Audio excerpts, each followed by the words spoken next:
वो पास में आया तो उसने संदेश भिजवाया कि मैं आपसे लड़ाई करना चाहता हूं। बोला लड़ाई किस लिए करना चाहता है? बोला कि आपके राज को लूंगा मैं एक बड़े साम्राज्य का राजा बनना चाहता हूं, इससे मेरी संतुष्टि नहीं है। बोला तो झगड़ा करने की मारने की जरूरत ही क्या है? क्यों नरसंहार करता है, क्यों दुख खरीदता है, क्यों पाप इकट्ठा करता है? मैं वैसे ही इसको तेरे को दे देता हूं, तू संभाल। जब उसने उसको ये उपदेश किया, बोला कि इससे भी अगर तेरी संतुष्टि नहीं हुई तो फिर क्या करेगा? बोला कि फिर भी तू उसके बाद झगड़ा करेगा, लेकिन कल को जब जाएगा तो क्या इसको साथ लेके जाएगा? वो कहने लगा साथ तो आज तक कोई लेके ही नहीं गया। बोला कि फिर क्यों बेकार में लोगों को दुखी करता है, अपने सिर पाप की पोट बांध के लेके जाता है। अरे अगर तू कुछ बना है या तेरे पास कुछ शक्ति है, ज्ञान है या समझ और विवेक है, तो दूसरे लोगों के, दूसरे जीवों के भलाई का काम कर। इंसान इसलिए संसार में पैदा नहीं हुआ कि दूसरे जीवों की तरह से ये अपने जीवन को बर्बाद कर दे। अगर इस जीवन को बर्बाद करके जाओगे, हाथ पल्ले कुछ नहीं है। आप सभी नामधारी हो जिन्होंने नाम लिया है, और जिन्होंने नाम लिया है, गुरु की शरण ली है, तो नाम की महत्ता को भी समझो। और नाम की महत्ता किस प्रकार से कि अगर सही मायने में तो कहा जाए तो अगर किसी से पूछा भी जाए तो आप 2 मिनट के लिए भी ध्यान में नहीं बैठते हो, नाम को समझते ही नहीं हो। क्योंकि नाम को अगर समझे होते तो आपकी बुराइयां निकल जाती, और बुराइयों को निकालना धीरे धीरे करके जब बुराइयां निकलती चली जाएंगी, अच्छाइयां उसकी जगह ले लेंगी। इंसान की कोई गिनती नहीं है। इंसान की गिनती तो ही है कि अगर वो नेक काम करे, क्योंकि इंसान के गुणों का ही पूजा होती है।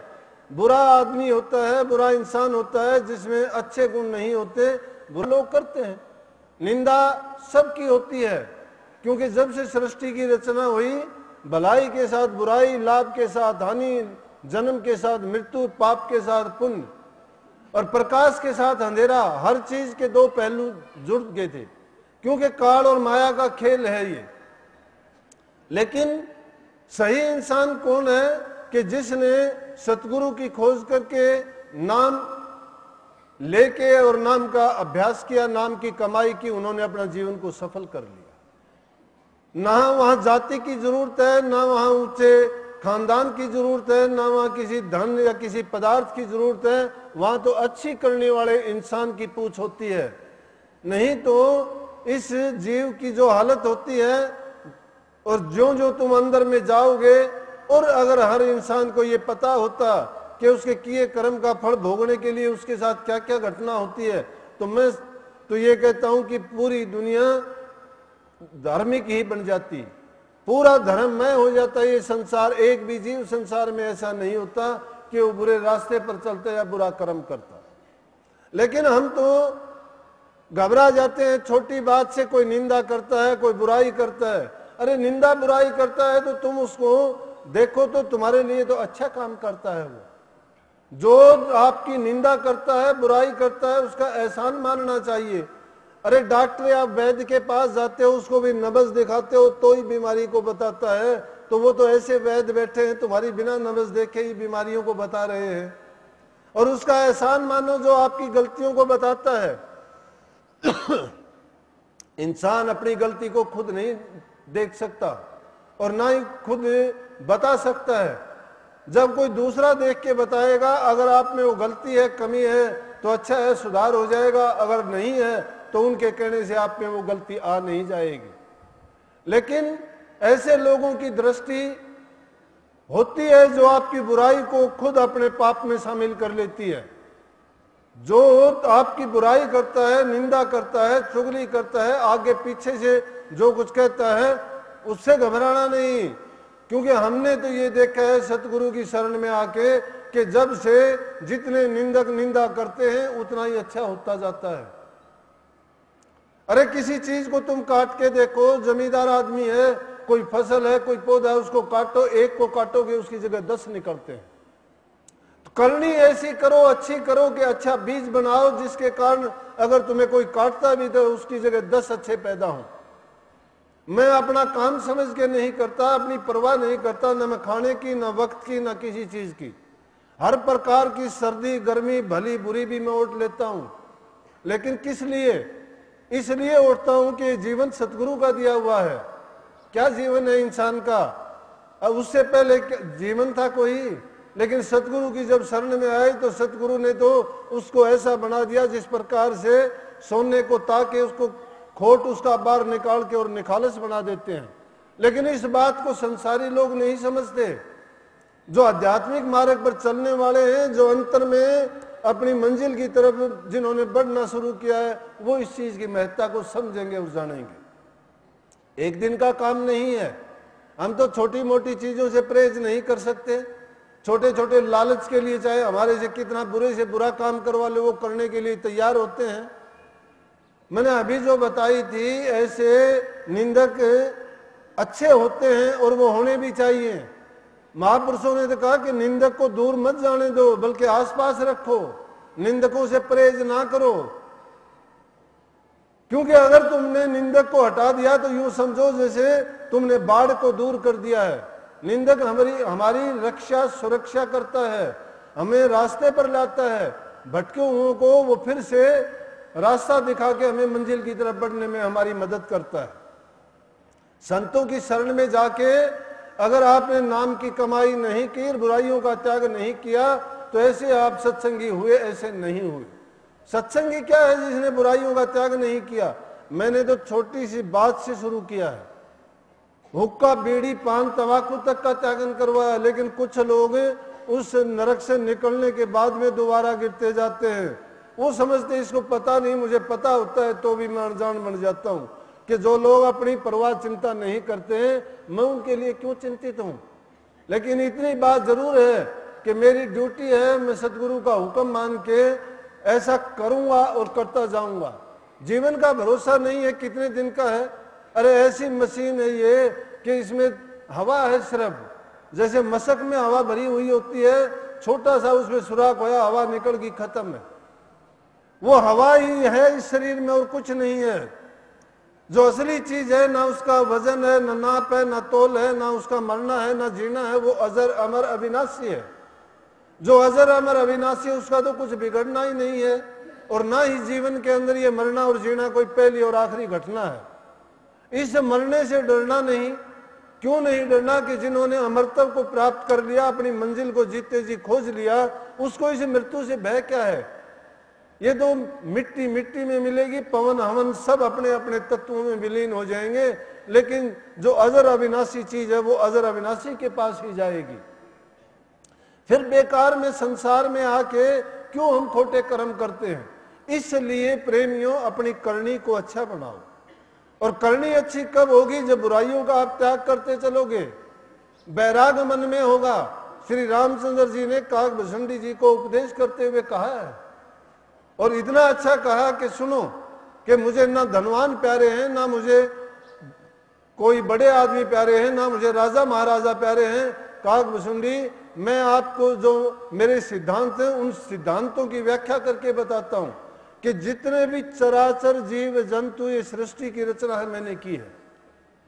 रामचंद्र जी काकभूषणी जी को कहते हैं ऐसा उपदेश कि जितने भी सृष्टि की रचना की है मैंने की है। जीव जंतु पशु पक्षी मनुष्य सब मैंने पैदा किए हैं, और सभी मेरे को ये प्यारे भी हैं।